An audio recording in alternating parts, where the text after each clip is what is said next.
Hey family, it's your girl Ms. Mofilla, and you already know we're back inside the maze with a real special dose of the critical breakdown, man. This is a real family reunion. I feel like I seen you last time and it was under bad circumstances for me because we're real life family. You understand me? Not that fake stuff yet.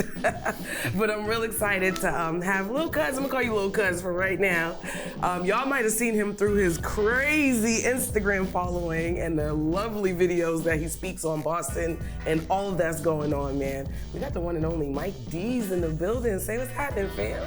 What's the word? I'm here. You're in here finally, right? You've been working hard, brother. You've been working. Yeah, I've been trying. It's been a good year. Yeah, it has been a good year. And we're gonna get into how good this year's been to you on the Critical Breakdown, man. Let's get straight to it.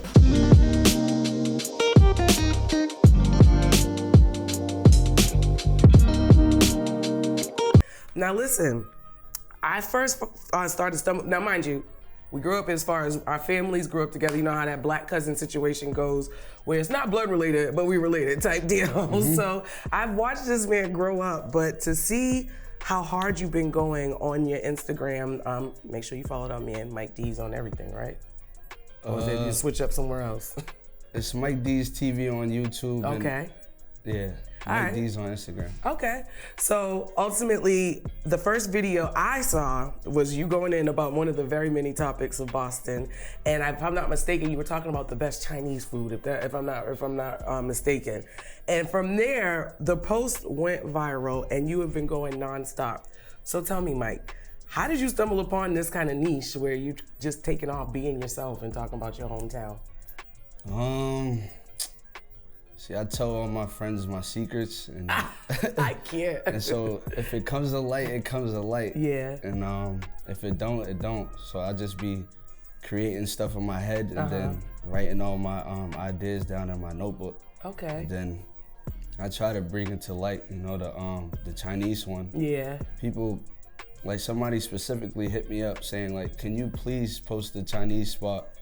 And then I just did it. Yeah. And then it was what it was. Where you were driving through the cemetery. that little cut that only people that truly from Boston really know about, right? So you really low-key be giving the secrets to what real Bostonians be living. Like, how did you just decided to wake up one day and put on the camera and like, let's talk this Boston shit type deal? Like, it was really traffic over there.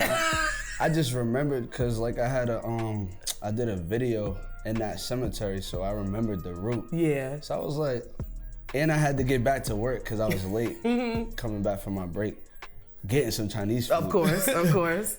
And so I remembered the route, and then I was like, oh yeah, there's no traffic in here, I'm out of here.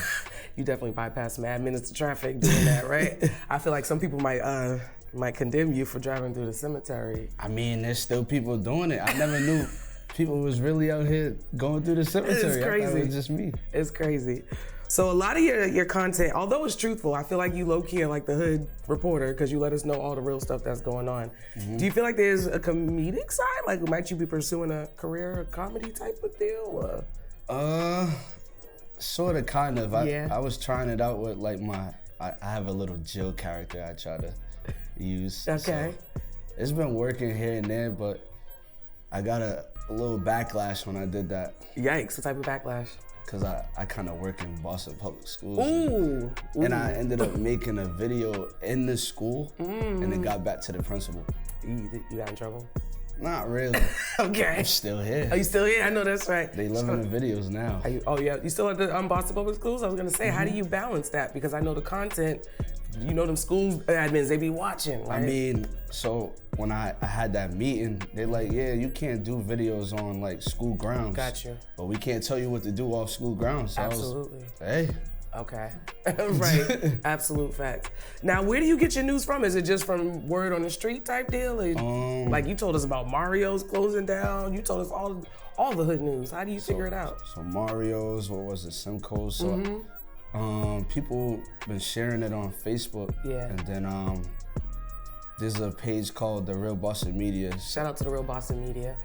So he be putting people along with all the news really. And so like I ended up seeing it, and then I got somebody who I know, she sends me videos personally to talk about.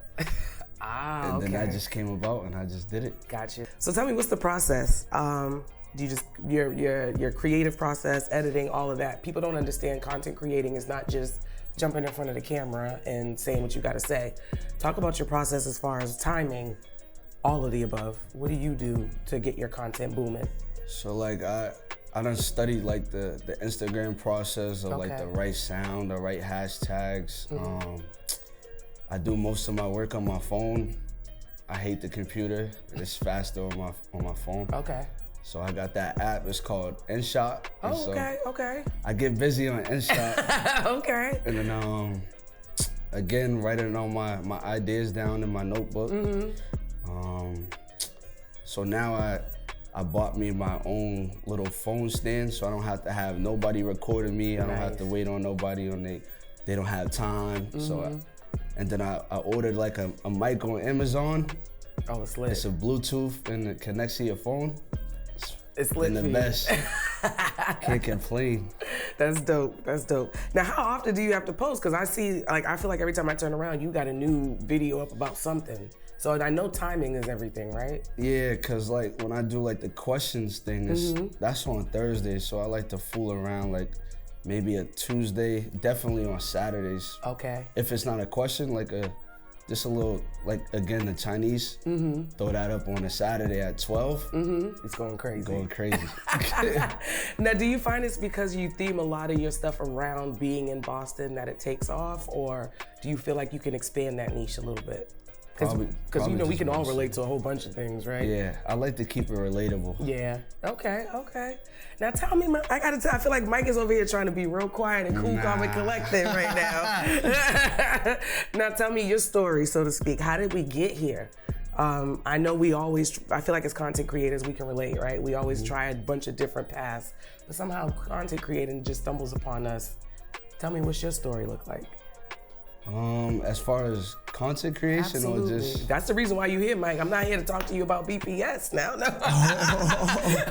Shout out to the educators. I mean, I had a lane before this, but it wasn't really... Oh, wasn't you doing music, Mike? You wasn't doing music? It was like partying in the club. Oh, okay. Dancing with girls. Oh, okay. Again, somebody hit me up like, yo, bro, you work in the school. You can't be out here dancing with the girls in the club and posting it. Okay. So I had to switch it up a little. Geez, so you went from party boy to... Party boy. Whoa, church boy, party boy. Because that's where I met you, with the family in church, okay? Now it's just different lane, keeping it positive, really. Okay, all right. So what's next? What's next for you? More videos coming soon. I had like a little, again, the Joe character. I had a skit, but I'm really trying to like have it a movie type of vibe. Okay. Having different kind of comedians in the Boston lane to participate. A couple basketball players I got, and yeah, take it off for there. That's dope. Now we had a brief conversation off camera about another influencer, Harvard's Eye. Shout out to you, Harvard's Eye. What is the chances of getting like that mashup collaboration between y'all? Because y'all both killing the scene right now. Now we definitely about to do a collaboration. Yeah. I seen him on a podcast. Shout out to, I'll say it, shout out to C-Dub TFD. C-Dub. Absolutely, I'll say it. So he was like naming the people he wanted to work with, and I was one of them. Dope. And so every time, like I be partying with the old heads sometimes, and so they gonna be mad you done called them old heads? That's crazy. My fault. Go ahead. So they be like, yo, you gotta collab with Hassan. His name is Hassan. Yeah. And so, like, yeah, it's cause I like to. He's on the 5 dangers, so I don't like to step in his lane. Absolutely, so absolutely. I try to do a little different from what he got going on, but we definitely collaborating. That's dope. Cause he's definitely, y'all out here killing it, man. He's killing it with the 5 most dangerous. Yeah, he's killing it. He definitely is. But I also love that you both understand each other's lane, y'all respect it, and still support one another. Talk about that, because we always have that conversation about how Boston does support, blah, blah, blah. I feel like this younger, I'm gonna call y'all young, this younger generation is changing that narrative. Talk about that. Yeah, definitely. We trying to keep it really city related. Yeah. We don't want to be beefing with each other, none of that, especially doing content. We got to come together. And so, again, Harvard's Eye, people was sending him my videos. Yeah. Mike Deez is copying him. Yeah. That always happens. You know, we ended up on the phone chopping it up. Yeah. That's dead. That's past us. We watch when we collab, then you'll see what we doing. I love that because the city loves to try to pin two people against one another, Should but not happen. Absolutely not. Now what's dope also is you call them old heads, but they're actually my peers. That's crazy. The people like my good bro James Lambert III, people were looking. They were looking for you. Will you understand me? So you've made an impact. How does that feel, knowing that you're impacting so many lives, just literally being yourself? Shout out to James Lambert III, Bro. Third Exposure. Yeah. He plays a major role in this, to be honest. So like, I wasn't really, again, the school situation, so I ended up taking 3 months off, not posting nothing.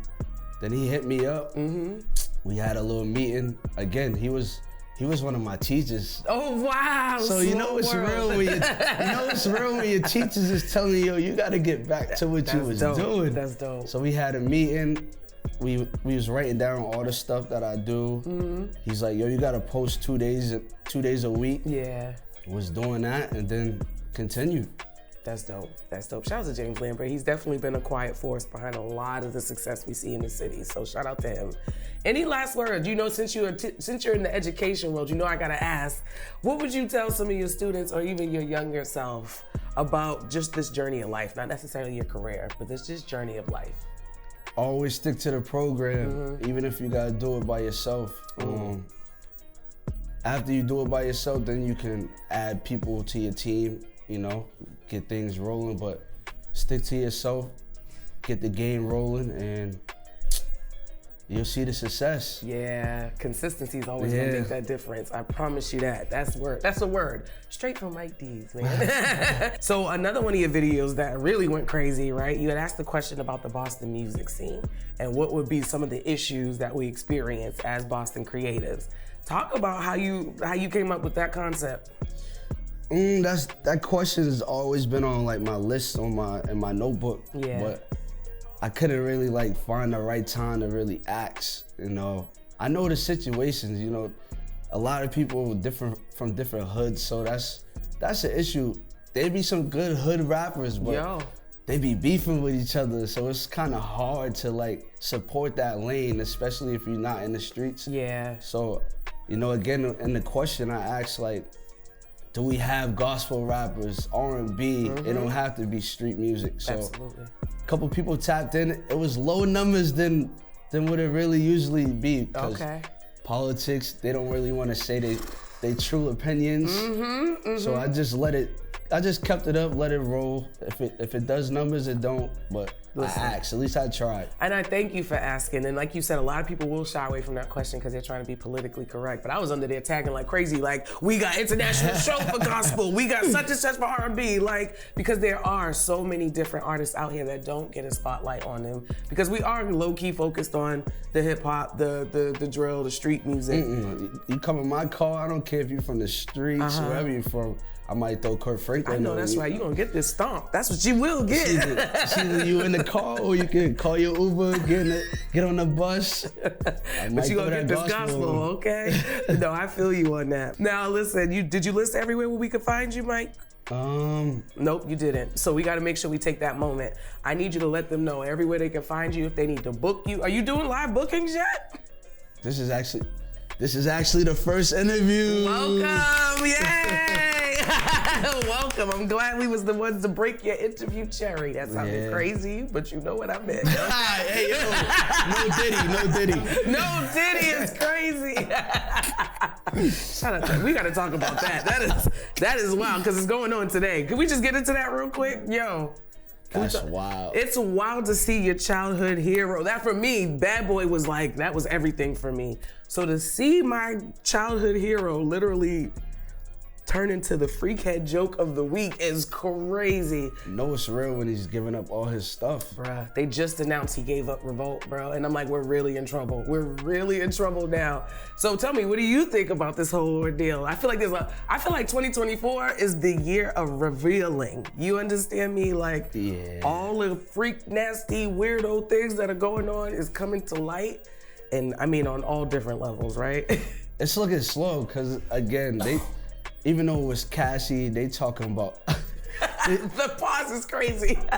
even though it's Cassie, they talk about younger girls. Oh man. I don't want to get in that lane. That's wild, right? R. Kelly's in there, he gotta go too. Damn. Is it gonna be like a hit record made in jail at this point? Like, it's ridiculous. I'm sorry. Don't cancel me for that joke, y'all. But I mean, for real. Don't go to jail. Don't go to jail. Just stop being weird, y'all. Just stop being weird. But listen, we can talk about that off camera because I really want to get into that anyway.